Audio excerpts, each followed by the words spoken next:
Welcome to It's All Your Fault on True Story FM, the one and only podcast dedicated to helping you identify and deal with the most challenging human interactions, those involving someone with a high conflict personality. I'm Megan Hunter, and I'm usually here with my co-host, Bill Eddy. And at this point, he'd pop in and say, "Hi, everybody." But he's away for the month, so it's just me this month. We are the co-founders of the High Conflict Institute in San Diego, California, where we provide a lot of training, consulting, coaching, classes, and programs, all to do with high conflict. After a brief hiatus the past month or so, we are back and we are excited about our 2024 and into 2025 season. We have a lot of cool series coming up that I think you'll appreciate and like very much. And those will begin in September with both Bill and myself. But today I'm going to answer the questions that you've been asking. They've been building up for a bit, so I have a few of those that I'll address today, and we'll be addressing those here the rest of August. I'm grateful for those. And also I want to say it was fantastic meeting so many of you when I was out on my travels this summer, American Northern Hemisphere summer, and in Australia, your winter, or I guess it was fall when I was there. It was really great seeing you out and about, and thanks for coming up and having a chat about the podcast and about everything high conflict related. It was a lot of fun. So before we get going, I just want to say, send any questions you have for us to podcast@highconflictinstitute.com or through our website at highconflictinstitute.com/podcast, where you'll also find all the show notes and links.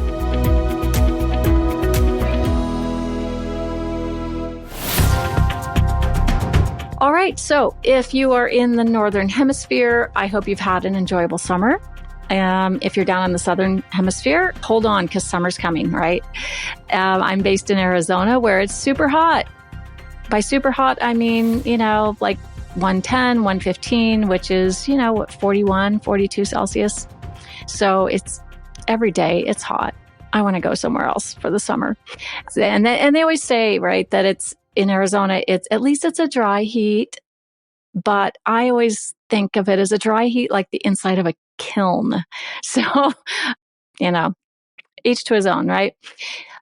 So we are looking forward to November when the cool weather comes for us again. Bill is based in Southern California, so he gets nice weather all the time.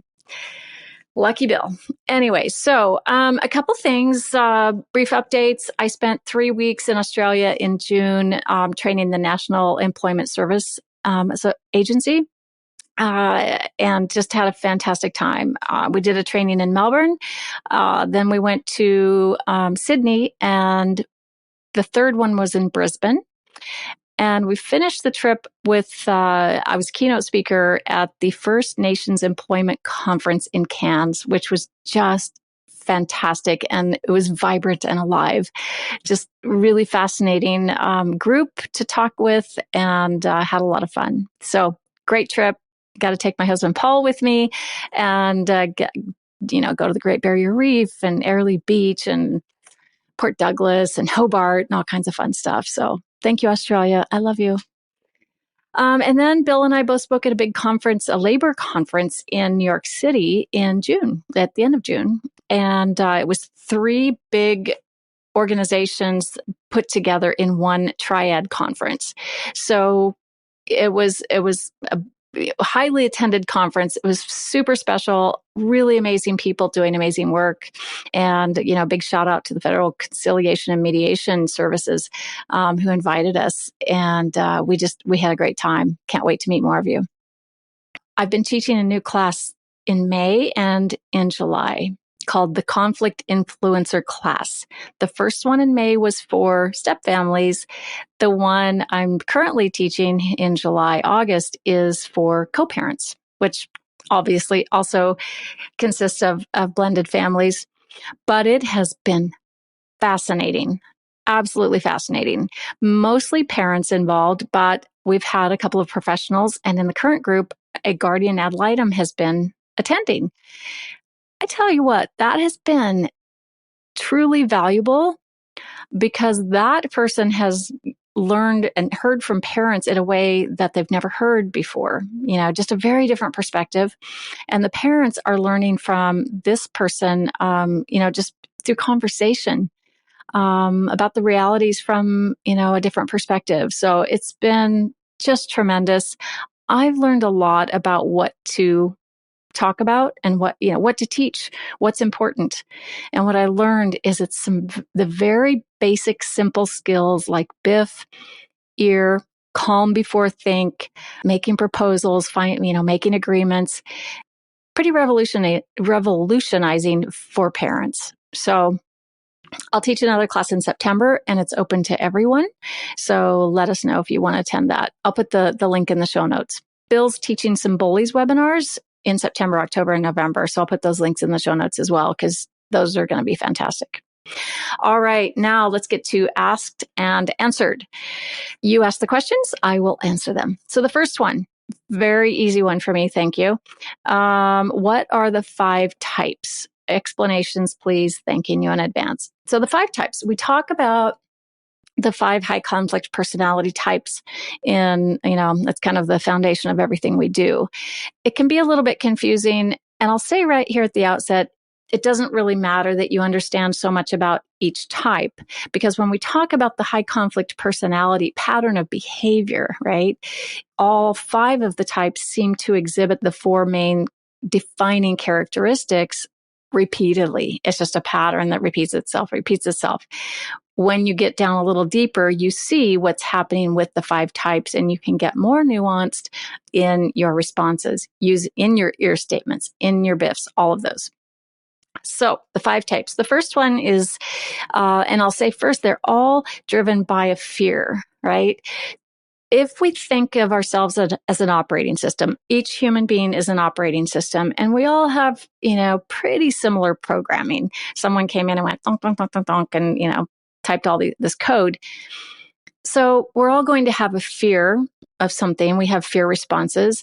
So if I'm afraid of spiders or of hailstorms or whatever my big fear is, being in the dark, being alone, heights, those are, some kind of common fears. When we are in that space or place of where, we're confronted with our fears, we're going to have a fear response. Now, that may put you in fight or flight. You may run. You're always going to seek safety back to where you began, right? I want to feel okay again. So now when we talk about the 5 personality types, they also have fears of probably some of the same things that everyone does, like heights or being, in the dark. But they have this extra fear, and it comes about in how they relate to other people. Okay. So the first type is they fear feeling inferior. So their safe space where they feel okay, where they feel best is when they feel superior to those around them, to those they're in conversations with.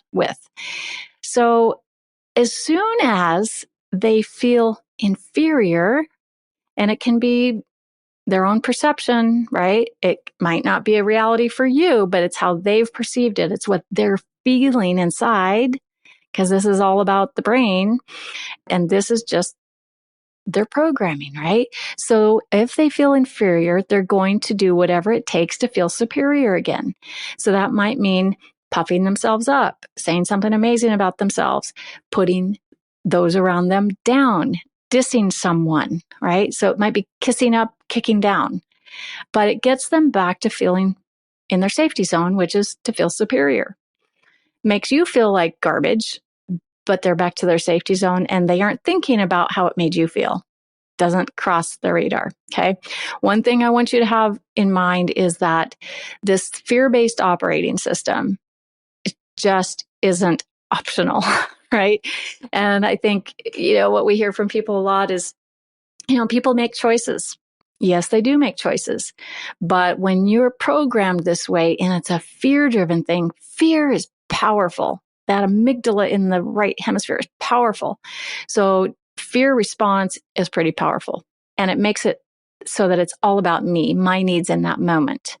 So of course I have to be superior. So you kind of get into this thing where you go, well, of course he did. Well, of course she did, right? So of course, that's just how the programming is.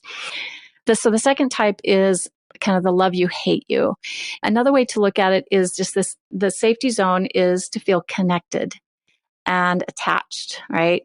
And the fear is being abandoned or feeling abandoned. You can kind of think of it as, one little thing can trigger that feeling of being disconnected from, an intimate person, puts them immediately in that fear zone. And that's where the love you, hate you comes from. Just constantly connecting to feel loved and attached and connected, but then sabotaging it when they feel abandoned by doing something comes across. That's where the love, hate, the hate part comes from, is something kind of extreme. It usually sabotages the relationship, and it just keeps repeating over and over and over again. The third type is those who fear feeling ignored. So their safety zone is to be the center of attention. I need to be the center of attention to feel okay. As soon as I'm not, I might do something dramatic. I'm going to get in front of your radar. I want to be seen. I want to be heard. I got to constantly, be like that. So, if they are feeling ignored, it's might get kind of loud. It might get kind of dramatic. It might be some false accusations, something like that. And the fourth type is the fear of being or feeling dominated. So the safety zone is to dominate others, by whatever means they can do that. A lot of times it's lying when they know they can get caught. It's fascinating to watch this at work, right? And it's just all about their need to dominate. And you just go, of course, that person did that. They need to dominate. So they might, ruin your reputation, throw you under the bus, break the laws. Just this dominating fear overrides everything else. Okay. And then suspicious, the fifth and final fear personality type, high conflict personality type, is those who are really paranoid and they're suspicious, right? So they're kind of fearing that other people are out to get them, right? So they are going to respond by kind of counterattacking first and things like that. The big thing is to remember that it's fear-based. And everyone's just trying to get back to their safety zone. But the way these 5 do it isn't healthy for relationships. And it's pretty sabotaging. So I hope you found that helpful. Second question. Hi, Megan and Bill. I'm really being helped by your podcast and books. Thank you for making the concepts readily available. We like to do that, right? These are lifesavers. I just finished an episode on the importance of connection with people with high conflict personalities. All of it makes sense from a tactical, practical, and strategic perspective. If the person is high conflict and easily dysregulated, it only makes sense to take that into consideration and do what you can do within reason to help them stay regulated.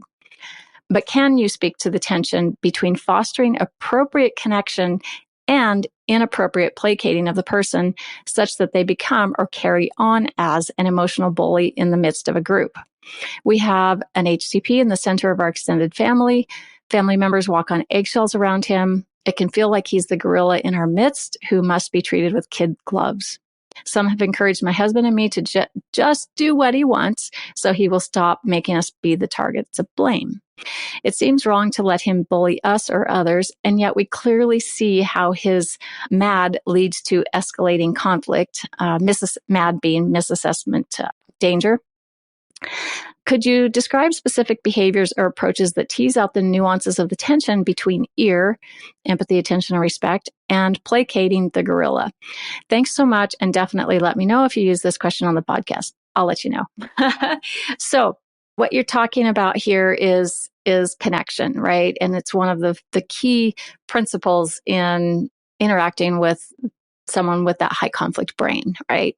That needs connected in order to get that fear out that I was just talking about in those 5 types, right? So when the fear of being dominated or fear of feeling inferior and all that is up, then the left brain, the logic part, is offline, and the right brain is like reacting. We can get good at ear statements because it sounds like you've learned, I've got to connect. We have to connect with this guy to help him calm down, to help him de-escalate because he can't do that himself. He can't regulate himself. Okay, so that then gets into what I call, getting stuck in ear land. And we don't want to get stuck in ear land. We want to use it appropriately so that we use it when someone's upset and we need to de-escalate them. When they're complaining, blaming, just give a little connection, an ear statement. And sometimes that's enough and you can just move on. Make yourself boring. Ooh, that's it. But look, you don't need to be bullied. And the way to stop that is to set limits, right? Our new methods, the SLIC method, SLIC, is setting limits and imposing consequences. And you can remain boring while doing this. You keep your tone of voice calm, right? You just stay kind of in this objective neutral position with a calm tone of voice, and you set a limit. So limits meaning stating the desired behavior you want to see. And then if it doesn't happen, you say it once, and you can say a little ear statement first, and then set the limit. If they violate the limit, then you restate it. Here's what we discussed. If this, happened, then it'd be great. But if it didn't, if it happens again, here's what I will have to do. So you're giving a threat of imposing a consequence, right? So it's like you're connecting with the ear to calm the person, and then they're kind of, got logic back online again a bit. And yet their operating system says, I need to dominate. I need to be a bully. I need to, right? So that's when you set the limit. If this, then this, right? And that puts you in a seat of confidence. So you're not, being bullied. You might remain the target of blame, but if you do it just simply and evenly and impose the consequence if it's violated again, that's what this person needs. And I understand it can be scary, right? It's hard to set limits until you try it once or twice and see some results, and you get that muscle memory and you're like, this works, right?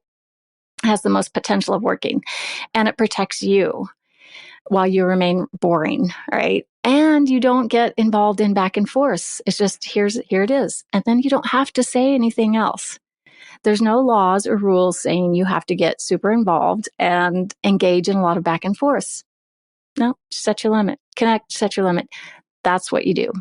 Okay? One last thing. The imposition of a consequence is really how the high conflict brain, another way you can help regulate it. We think of emotion dysregulation and helping that person regulate through the connecting with your statements, but setting limits is also helping the person regulate their own. It's like someone has to tell them no. And then if they go ahead and violate, then you impose the consequence. And if that means they're not coming to family events anymore, then you stick by that. Or if you're not coming to family events anymore, or you hold separate family events, just think through the options yourself, right? So I know it's tricky, especially in families, but give it a go. See what happens. So let's take a quick break, and I'll be right back with 2 more questions, and I will answer them.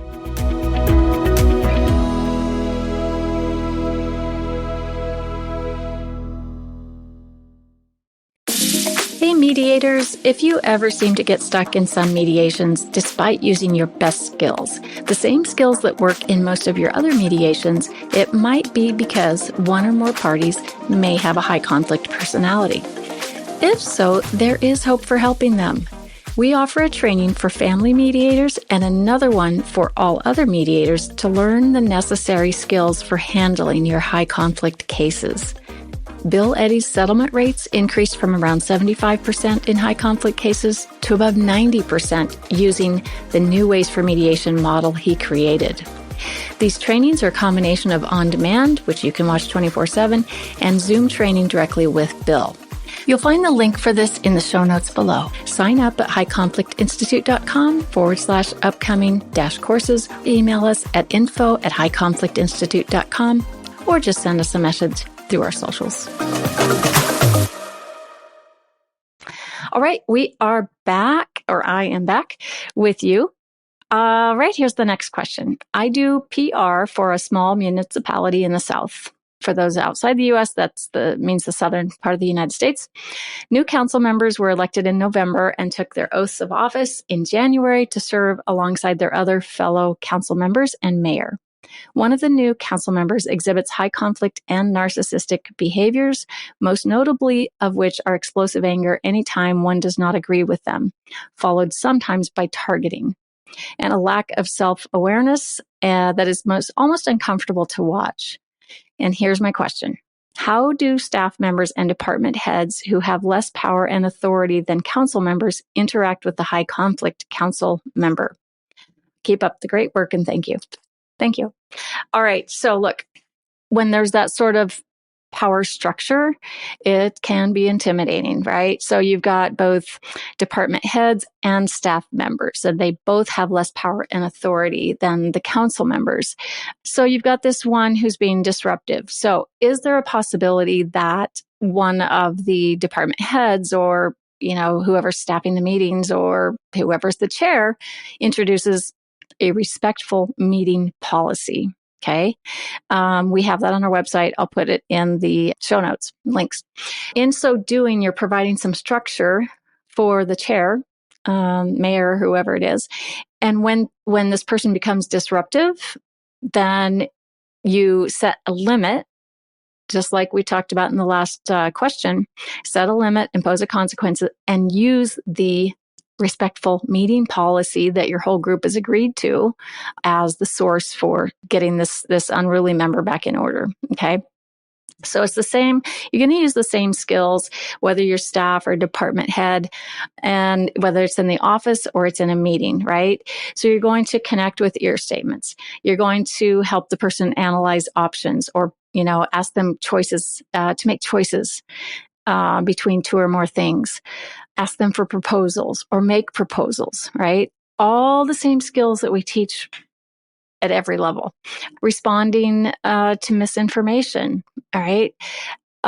Using BIF responses in your email with this person, and then setting limits, like I said. So it's the CARS method. It's connecting, analyzing options, responding to misinformation, responding to emails, and setting limits and imposing consequences. It's just kind of that over and over and over again. And with the narcissistic type of personality, if we think about the fear of feeling inferior and the need to feel superior, well, what are you going to say to that brain to make it feel superior? And in so doing, that's going to bring it out of reactive mode, get the left logic brain online so you can start getting some action, such as asking questions and guiding them down that path and, making choices and asking for proposals or analyzing options. You give that person some praise. You say something that you can respect about the person, even if it's, you are a sharp dresser. Where do you shop? Right? It's just anything that makes them feel like, hey, it's all about me and I'm awesome. Right? And it's not that you're playing their game. You're just giving them what they need so they can help regulate and you can get some work done and not feel targeted. Okay. So it's a balance of using the CARS method through all of those. And then the respectful meeting policy can be very, very helpful. All right. Thanks for that question. Appreciate it. And now we'll get to the last one. This one's a little bigger. Hello, I have just finished reading your book, 5 Types of People Who Can Ruin Your Life. I found it excellent, though sadly it confirmed what I've believed for over 15 years, which is that my daughter, now aged mid-30s, has a high conflict borderline personality disorder. My daughter is bright and beautiful. I love her to the end of the world, which she knows. Although she got a good degree from one of the biggest universities in the world, she never seems to have been able to hold down a job or a relationship. Her father and I split, and he also exhibited many borderline and narcissistic behaviors when she was a baby. He died several years ago, leaving a lot of money. She has blamed me for everything that has gone wrong in her life since she was about 14 years old. Since the death of her father, this is getting worse and worse. I don't believe she is happy, and I want more than anything for her to flourish. I know she wishes she were in a relationship. I just wish I could help her. Sometimes I find her anger toward me contagious, but am practicing the CARS method and ear statement approaches. It feels hard to be relentlessly blamed for everything that she sees as wrong in her life. She often says she wishes she had never been born, and I often fear she will one day simply let go of life. She lives a couple hours away from me, calls me around 4 times every day, but refuses to see me when I offer to visit. Any advice would be appreciated. Thank you so much. All right. So these are really tough situations. So, first having, congratulations are absolutely due to you for using the CARS method, ear statements.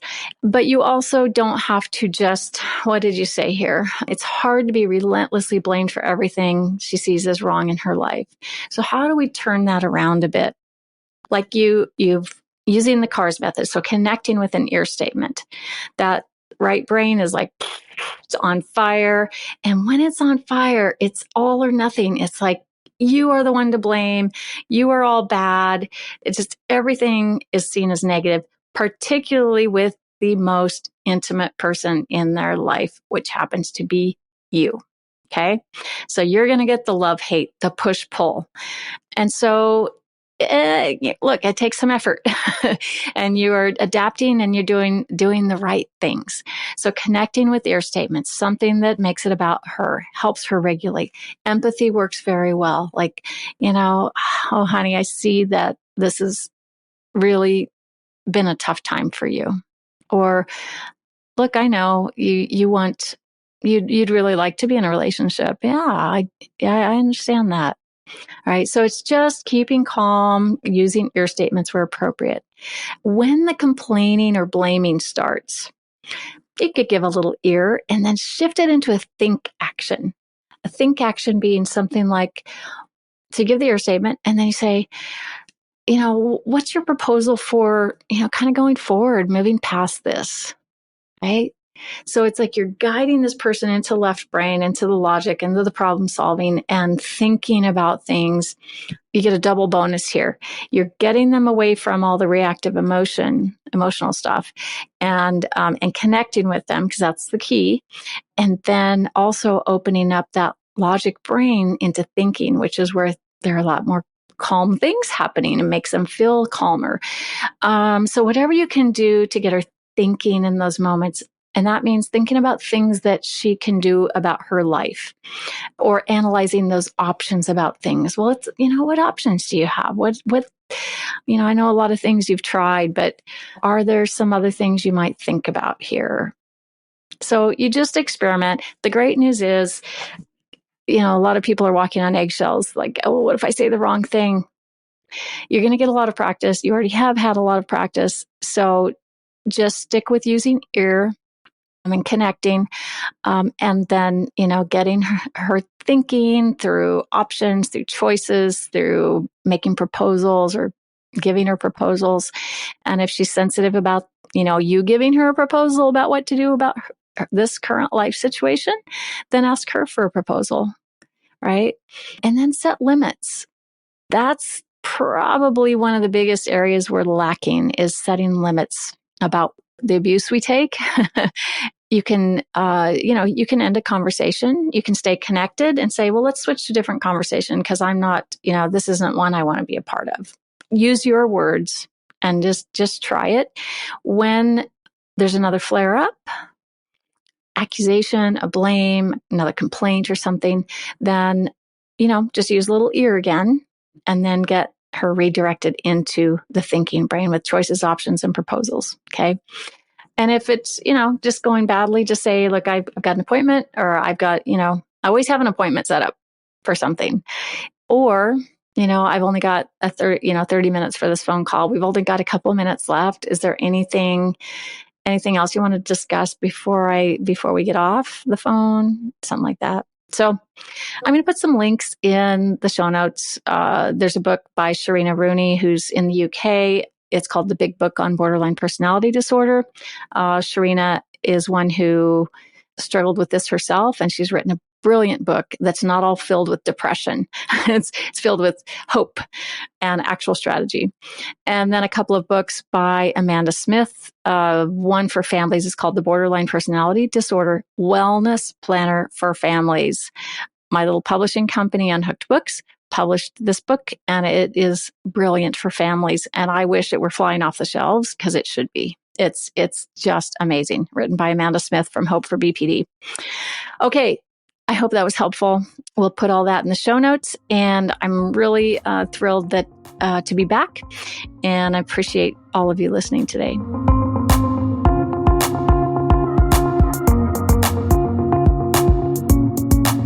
Next week, I'll have authors Annette Burns and Nicole Stoutner, both are lawyers, talking about their brand new book to be released in October called Co-Parenting by Design. And they're going to answer questions about co-parenting and every aspect you can even imagine. So Annette is the co-author with Bill Eddy on the BIF for Co-Parent Communication book. And she's seen it all, believe me. And Nicole has been on the bench before. She's seen it all as well. So it's a fantastic book, and I know you'll really enjoy listening to them. In the meantime, send your questions to podcast@highconflictinstitute.com or submit them to highconflictinstitute.com/podcast. Until next time, keep learning and practicing these skills. Be kind to yourself and others, and don't forget to set limits. Connect, use the CARS method, right? While we all try to keep the conflict small and find the missing piece. It's All Your Fault is a production of True Story FM. Engineering by Andy Nelson. Music by Wolf Samuels, John Coggins, and Ziv Moran. Find the show notes, and transcripts at truestory.fm or highconflictinstitute.com/podcast. If your podcast app allows ratings and reviews, please consider doing that for our show.